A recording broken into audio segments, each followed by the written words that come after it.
এই পৃথিবীতে এমন দুটি গাছ আছে যার পাতা কোনোদিনও সহজে ঝরে পড়ে না। আর যদি একদিন ঝরে পড়ে যায় তাহলে কোনোদিনও নতুন পাতা আসে না। এই গাছ দুটি হলো নিঃস্বার্থ প্রেম ও অটুট বিশ্বাস। তাই সময় থাকতে এই গাছের যত্ন নিতে শিখুন। যত পুরনো হবে এই গাছের শাখা প্রশাখা তত বিস্তৃত হবে। টাকা বলে, আজ তুমি আমাকে বাঁচাও, কাল আমি তোমাকে বাঁচাবো। তাই অতিরিক্ত খরচ নয়, সাশ্রয় করতে শিখুন। আপনি হয়তো অনেককে বলতে শুনেছেন, এত টাকা দিয়ে কি হবে, সেই তো খালি হাতে এসেছি, খালি হাতে চলে যাব।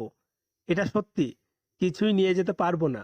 মৃত্যুর পর পরবর্তী জীবনে কি হবে আমরা কেউ দেখিনি, কিন্তু টাকা ছাড়া এই দুনিয়াতে কিছুই হয় না।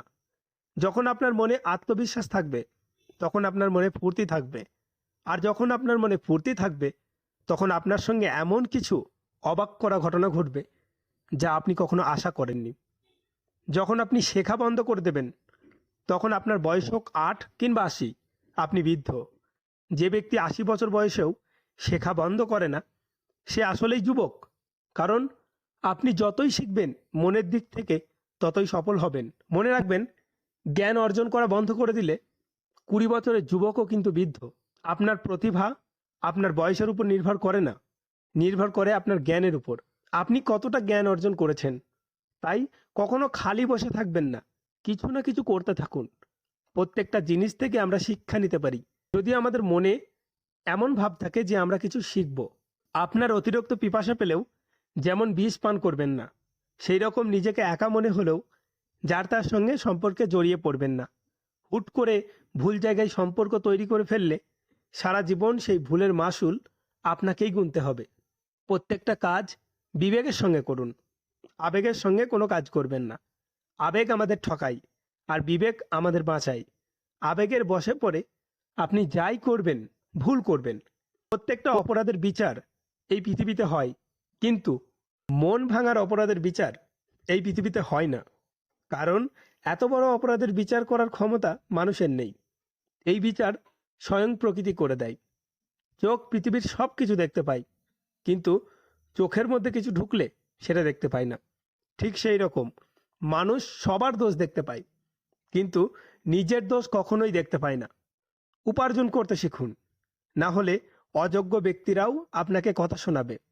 আপনি যদি একজন ছেলে হন তাহলে আপনার কতটা অর্থ আছে, আপনার সমাজে স্ট্যাটাস কেমন, এটাই আসল সমাজের কাছে।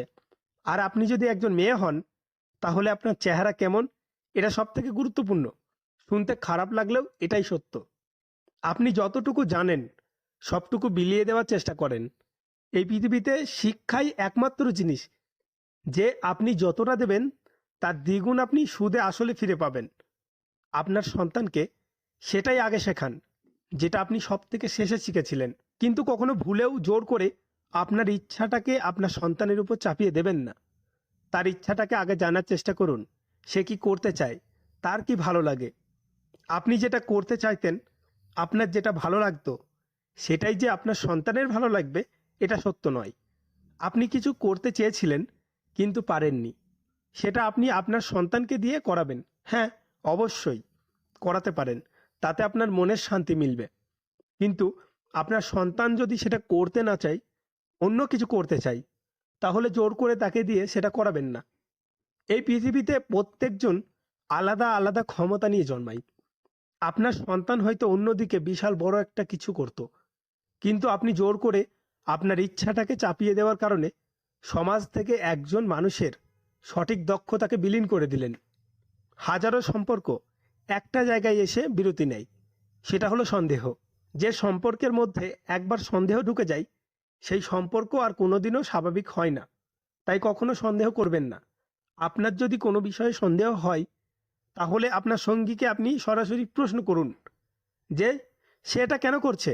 আপনার সেটা পছন্দ নয়, সে যদি আপনাকে সত্যিকারের ভালোবাসে তাহলে সেই কাজটি ছেড়ে দেবে। আর একটা বিশেষ কথা দেখবেন, যে আপনাকে সত্যিকারের ভালোবাসে সে কোনো কাজ করলে আপনার যদি সেটা পছন্দ না হয়, আপনার আচরণ দেখেই সে বুঝতে পারবে এবং সে সেই জায়গা থেকে সরে আসবে।